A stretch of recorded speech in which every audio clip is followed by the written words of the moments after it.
Showbiz fanatics, Alden Richards abay nagtrending.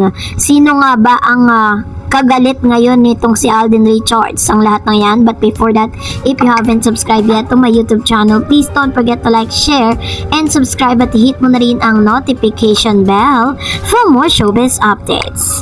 Bago tayo magpatuloy sa ating updates for today's video, nais ko po muna of course magpasalamat sa lahat ng mga legit viewers, subscribers at ang lahat ng mga legit na nagmamahal at sumusubaybay sa lahat ng ating mga updates. Maraming salamat po. And for today's video, ayan, pag-usapan natin ito dahil bago pa po dumating or bago pa po maganap yung pinaka-night Miss Universe coronation dito sa Pilipinas, ay narito ang ilan sa mga preparasyong ginawa, no? At narito po yung naganap during that night. Panoorin natin.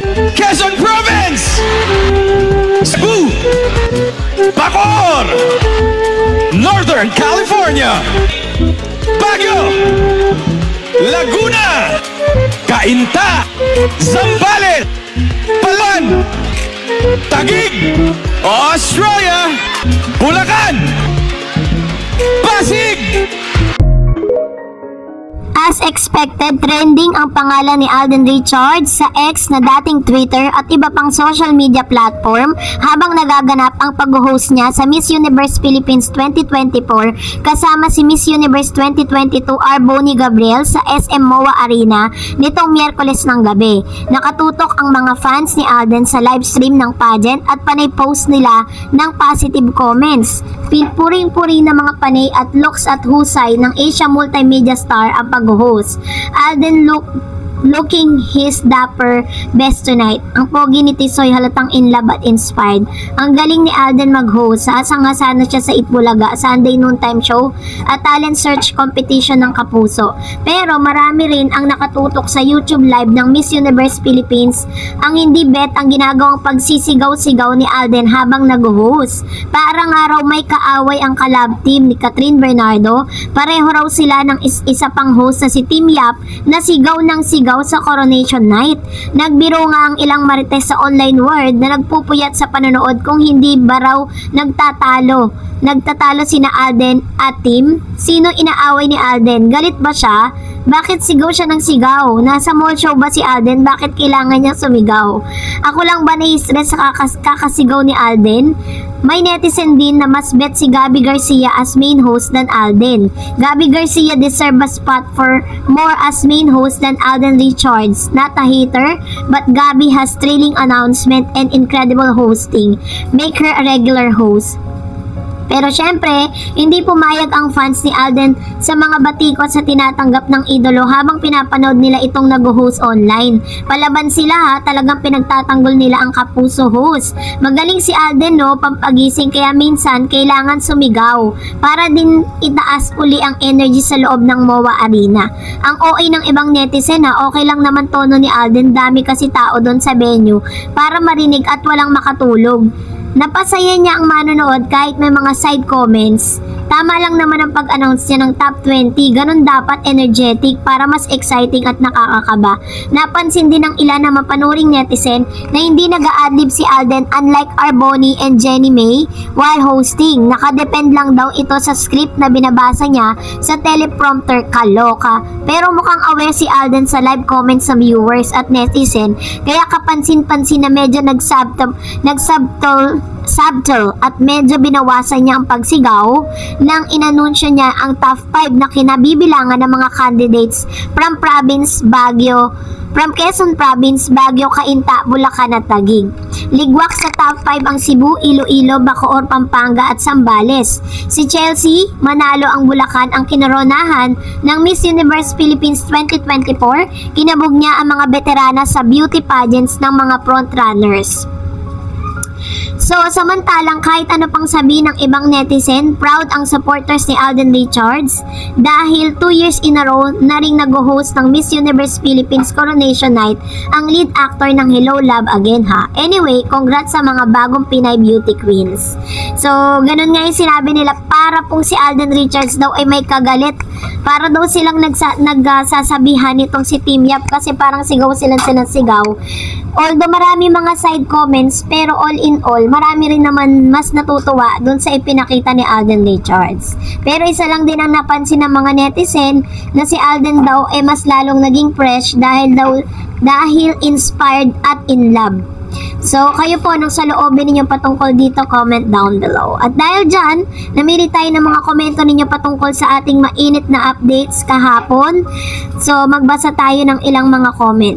According to Ma'am si Dorothy Javier, sana Kat wag ka na lang makipagtambal kay Daniel kahit na kailan, i-close chapter mo na lang siguro ang Katniel love team nyo para totally mag-heal ka na at hindi ka na atakihin ng nervyos at trauma mo kay Daniel. Siguro totally kalimutan mo na si Daniel para sa ikabubuti ng kalagayan mo at kung pwedeng iwasan mo si Daniel na makita, iwasan mo na lang. Mag-focus ka na lang sa karir mo at sana sagutin mo na si Alden at magpakasal na kayo after ng HLA movie para may magpoprotekta na sa'yo at matigil na rin si Daniel nang kakalapit sa'yo at kakaasa na magkakabalikan pa kayo. Sana wag mo na talagang balikan si Daniel dahil matagal nang masyado yung 11 years na na nagtiis ka sa kanya. POV lang po, wala sanang magalit and no bad comments, please respect personal opinion. Salamat po. Yan. Salamat din po Ma'am Shi sa inyo pong opinion at ginagalang din namin ang inyong opinion at isa rin po yan sa mga gusto mangyari ng mga Katden fan. Sabi naman ni Ma'am Shi Louie Flores, just relax Kat, do what you think is right and Catherine Bernardo ka na, di mo na need ng constant love team. Give more time to yourself and do movies that will make you proud of your own craft and talent kasi di ka na rin bumabata. Mas marami ka pa pwede pa patunayan sa acting career mo kaysa sa love team. Forget about other people's bashing. You cannot please them all. Let DJ stand on his own like what you do and prove that stand on his own into your love life. Sabi niya, take it slow, concentrate on your career and find out who really cares for you, not because you are famous, and kilalanin mo muna lahat ng tao sa paligid mo before you jump into another relationship. Yun may respect na not toxic partner, someone na di ka masasakal at ikokontrol sa mga decision mo. So ito naman po yung kanyang payo lang naman to, no, not just for controlling Miss Catherine but to parang umbaga isang ina na nagbibigay ng payo sa kanyang anak, diba? Napakaganda naman ang sinabi niya. Sabi ni Ma'am, she simple say, thank you so much for always updating us about Katden. I love your channel. I can always count on you when I need to know what's going on with Katden. God bless. Thank you po Ma'am Shi. Sarap din po sa pakiramdam na may mga katulad po ninyo na naglo-look forward for this channel para po magkaroon kayo ng updated na nangyayari po patungkol kay Alden at kay Catherine Bernardo. So hanggat hindi pa po sinasagot, no, hanggat wala pang level up na relationship, di tayo titigil. Sabi naman po ni Dula Drops, yung Stockholm Syndrome at grooming talaga ang alarming at napunta na ang girl doon kaya lagi siyang binibigyan ng chance. Akala ng lalaki kontrolado na niya ang landas ng babae, pero God works in mysterious way. Ang HLG gave her another route for her love life by introducing Alden to her life. More power to #Katden, and I'm sure this is the end game for the #Katden at diretso na to sa munisipyo at kasalan. Wow. Sabi naman po ng isa pa, marami nang pwedeng itambal si Daniel sa iba, wag na lang sikat kasi ang sugat hindi basta-basta yon. Sabi ni Mr. Francisco Isip, natatakot yung mga ibang artista baka mag-flop. Yung pelikula daw ni Sarah G, tumanggi rin pati si Atasha, ayaw na.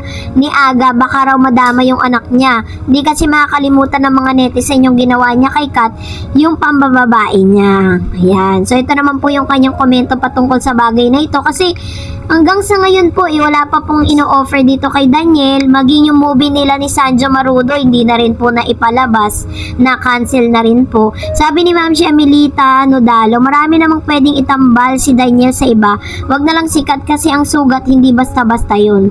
So yun po yung isa sa mga komento po niya patungkol sa bagay na ito, which is very true, no?